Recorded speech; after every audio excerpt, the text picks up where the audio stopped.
जादुई मेकअप। वीरपुर नामक गांव में टीना अपने माता पिता के साथ रहा करती थी।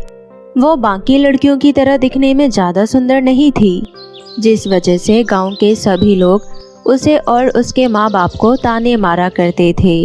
लेकिन बदसूरत होने के बावजूद उसके माता पिता उसे बहुत प्यार करते थे। लेकिन एक दिन जब टीना के पिता किसी काम से जा रहे होते हैं तो रास्ते में अचानक एक्सीडेंट के कारण उनकी मौत हो जाती है।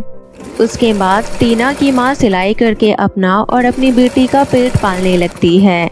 बहुत मेहनत करने के बाद भी टीना की माँ इतने पैसे नहीं कमा पाती जिससे उन दोनों का ढंग से गुजारा हो सके। इस वजह से कई बार टीना की माँ अकेले टीना को ही खाना खिलाकर खुद भूखे पेट सिलाई करती रहती। एक दिन ऐसा आता है जब टीना की माँ भी बहुत बीमार पड़ जाती है और बीमारी की वजह से उसकी भी मौत हो जाती है। उसके मौत के बाद तो जैसे टीना के ऊपर दुखों का पहाड़ टूट पड़ता है। गांव वालों को तो जैसे मौका ही मिल जाता है उसे अब उसके बदसूरती को लेकर ताने देने का। देखो इस बदसूरत लड़की को, पहले अपने पिता को खा गई और रही बची इसकी माँ थी, उसको भी नहीं छोड़ा इसने तो। हाँ बहन, तुम बिल्कुल सही कह रही हो। भगवान ऐसी बदसूरत लड़की किसी को ना दे। गांव की औरतों की ऐसी बातें सुनकर टीना रोने लगती है। एक तरफ माँ बाप को खोने का दुख और दूसरी तरफ गांव वालों के ताने, दोनों की वजह से वो बहुत परेशान रहने लगती है। लेकिन धीरे धीरे वक्त के साथ वो खुद को संभाल लेती है और अपनी माँ की ही तरह सिलाई सीखकर गांव के लोगों के कपड़े सिलना शुरू कर देती है। उससे आने वाले पैसों से वो किसी तरह अपना गुजारा करने लगती है। तभी एक दिन उसके पड़ोस में रहने वाली लड़की रानी की माँ उसकी दुकान पर आती है और उससे कहती है, टीना, मेरी बेटी रानी की शादी होने वाली है, उसके लिए मैं एक सुंदर सा लहंगा सिलवाना चाहती हूँ। ये ले लहंगे का कपड़ा और एक बहुत ही खूबसूरत सा लहंगा बनाकर तैयार कर देना।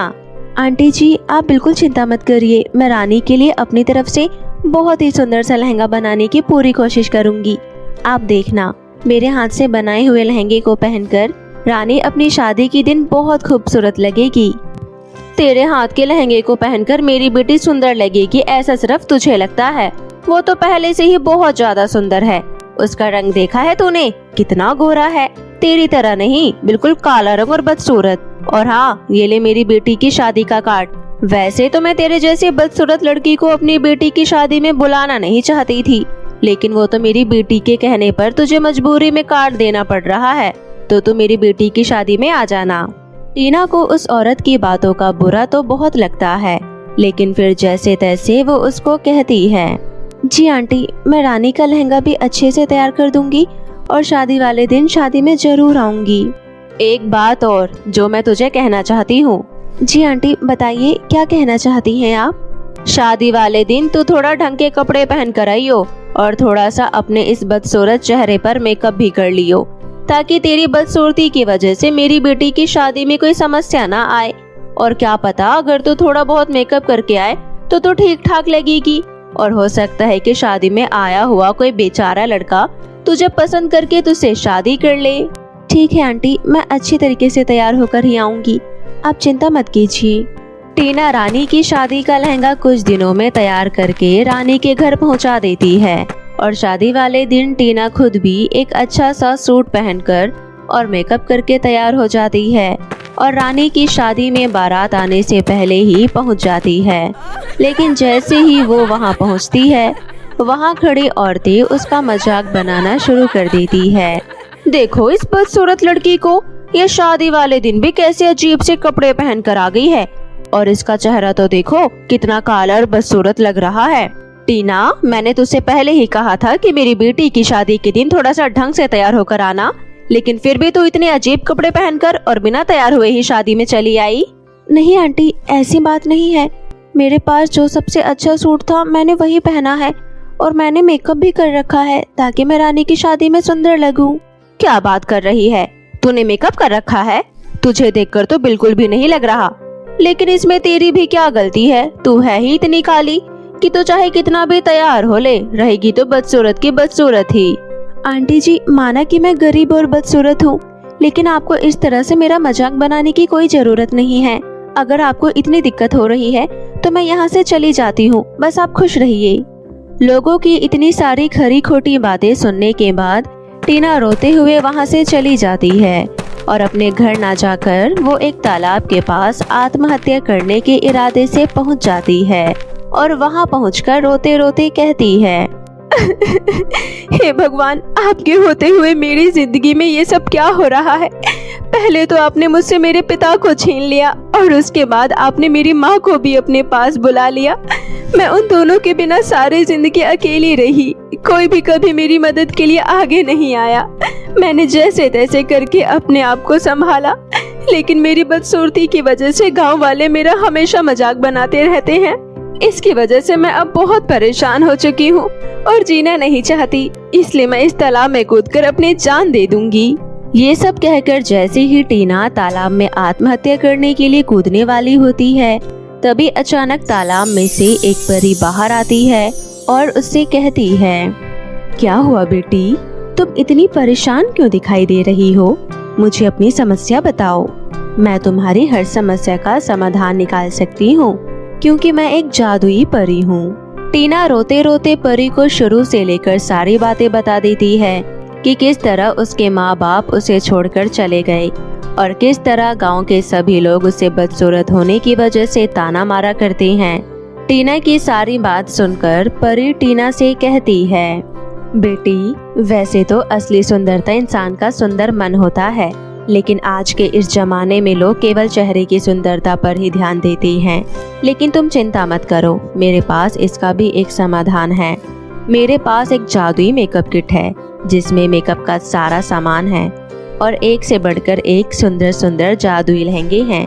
इस जादुई मेकअप को लगाते ही तुम इतनी सुंदर हो जाओगी कि लोगों की नजर तुम पर से हटेगी ही नहीं और उसके बाद कभी भी कोई तुम्हें तुम्हारे बदसूरत होने की वजह से ताने नहीं मार पाएगा। इतना कहकर जादुई परी टीना को एक मेकअप किट दे देती है और गायब हो जाती है। टीना वो जादुई मेकअप किट लेकर अपने घर आ जाती है और उस मेकअप किट में से मेकअप कर लेती है। जैसे ही वो मेकअप करती है, उसका रंग एकदम गोरा हो जाता है। उसके बाल बहुत लंबे, काले और घने हो जाते हैं। उसकी आंखें बहुत बड़ी, सुंदर और नीली हो जाती है और वो किसी अप्सरा से कम नहीं लग रही होती है। फिर वो उस जादुई मेकअप किट में से एक बहुत ही खूबसूरत सा नीला लहंगा निकालकर पहन लेती है। उसके बाद वो पूरी तरह से तैयार होकर रानी की शादी में फिर से पहुंच जाती है और उसे देखकर वही औरतें जो पहले उसका मजाक बना रही थी, बिल्कुल हैरान और परेशान हो जाती है और उससे कहती है, अरे वाह टीना, तुमने तो कमाल ही कर दिया। तुम ऐसा कौन सा मेकअप लगा कर आई हो जो इतनी सुंदर लग रही हो? हाँ बहन जी, आप बिल्कुल सही कह रही हैं। आज तो टीना बहुत ही ज्यादा खूबसूरत लग रही है। सारे लोग टीना की तारीफ कर ही रहे होते हैं कि कुछ देर बाद रानी की बारात आ जाती है और उसकी शादी होने लगती है।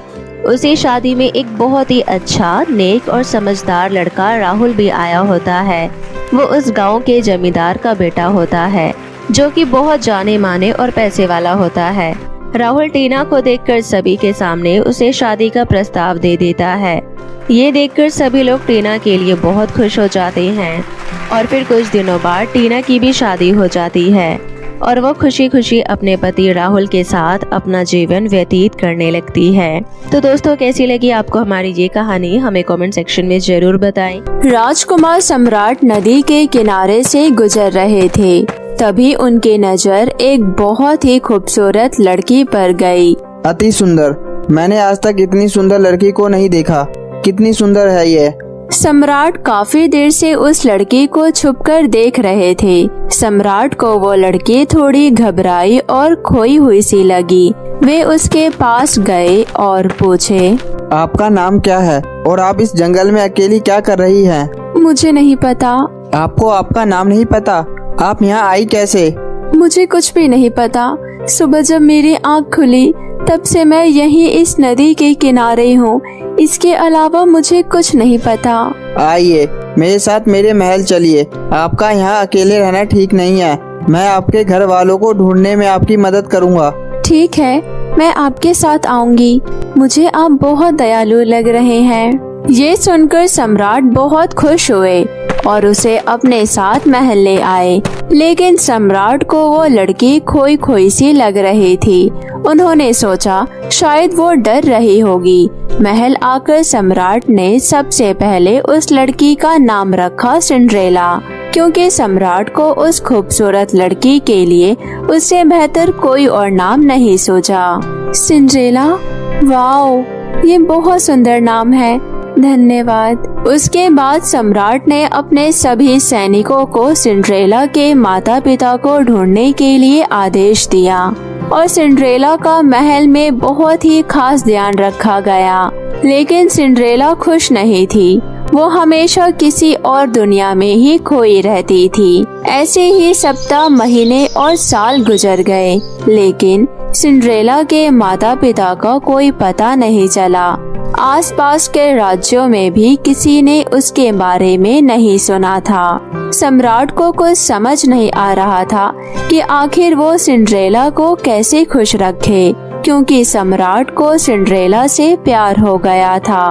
और फिर एक दिन सम्राट सिंड्रेला से कहते हैं, सिंड्रेला, मैं तुमसे प्यार करता हूँ और तुमसे शादी करना चाहता हूँ।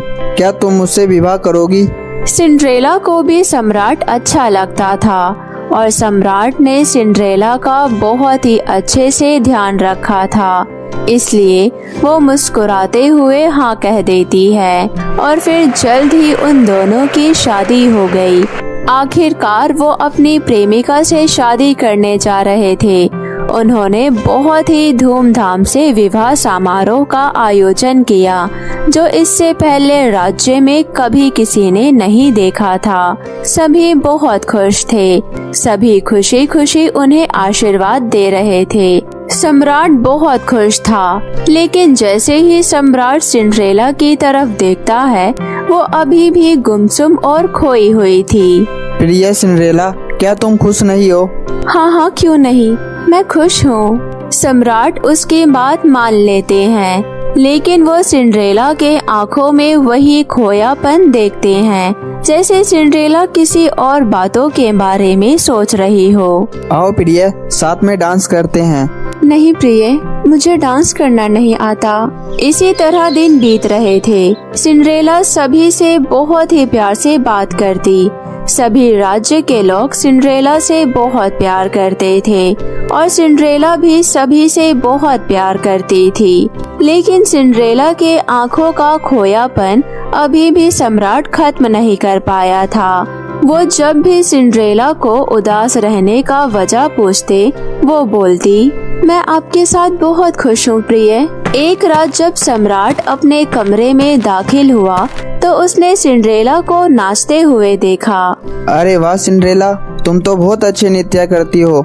मेरे साथ तो कभी नहीं किया। क्या नृत्य? मुझे तो नृत्य आता ही नहीं है, आपको तो पता है। पर तुम तो अभी नाच रही थी, क्या तुम्हें यह सब याद नहीं? क्या?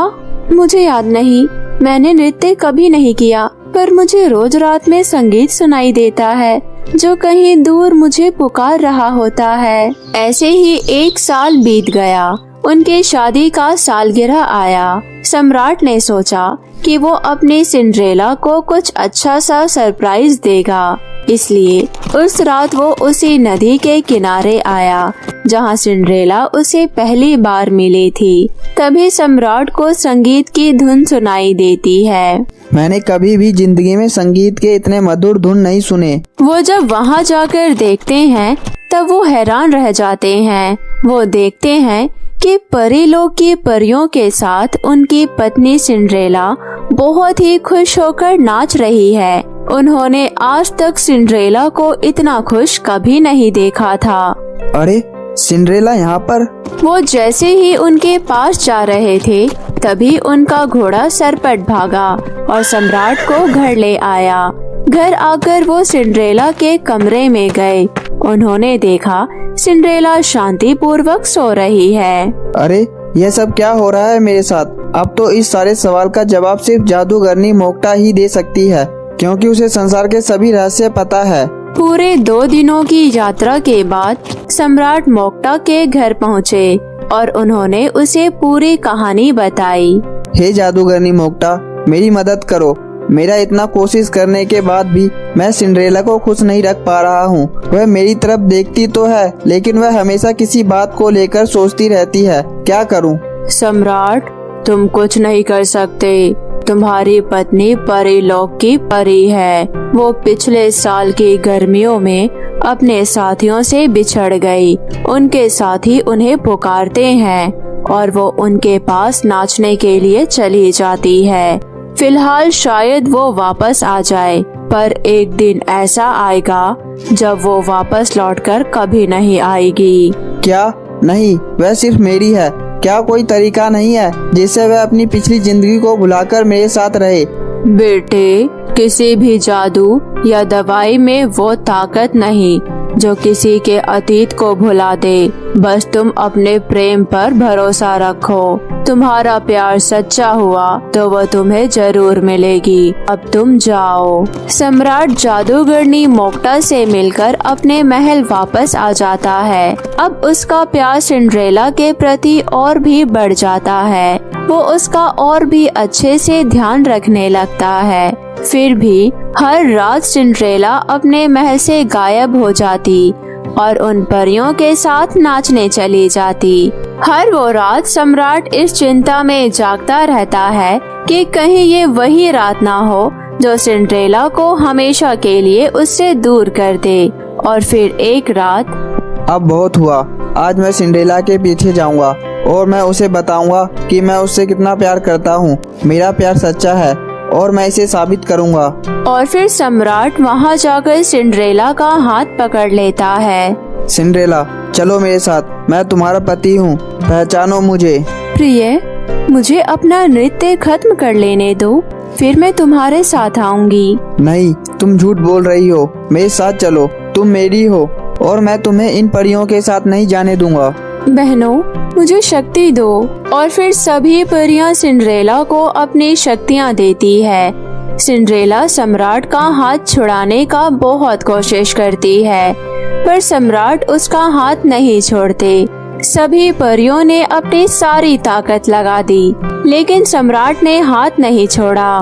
तुम हम परियों से भी ज्यादा शक्तिशाली हो, इसलिए मैं तुम्हें छोड़कर अब नहीं जा सकती। मुझे पता था तुम मुझे छोड़कर नहीं जाओगी, क्योंकि मेरा प्यार सच्चा है। तुम ठीक हो ना सिंड्रेला? पर सिंड्रेला कुछ नहीं बोली। वो बैठ गई और रोने लगी। सम्राट ये देखकर बहुत ही ज्यादा दुखी हो जाता है। और अगर तुम अपने लोगों के पास चली गई तो क्या तुम मुझे याद रखोगी? नहीं, मुझे ये कुछ भी याद नहीं रहेगा। मैं सिर्फ खुश रहूंगी। मैं तुम्हें नाखुश नहीं देख सकता मेरी प्रिया। तुम अपने लोगों के पास जाओ और हमेशा खुश रहो। इतना बोलकर सम्राट वहाँ से वापस अपने महल की तरफ निकल पड़ता है।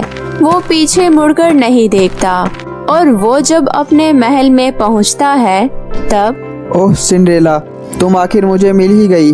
हाँ सम्राट, मैं भी तुमसे बहुत प्रेम करती हूँ और अब मैं तुम्हें छोड़कर कहीं नहीं जाऊंगी।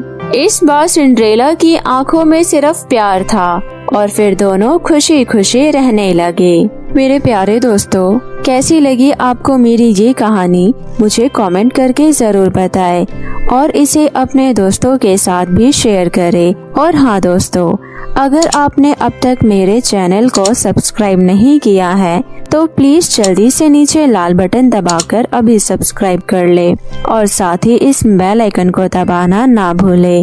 तो मिलती हूँ मैं आप सभी से फिर किसी नई कहानी के साथ। तब तक अपना ध्यान रखें। बाय बाय दोस्तों।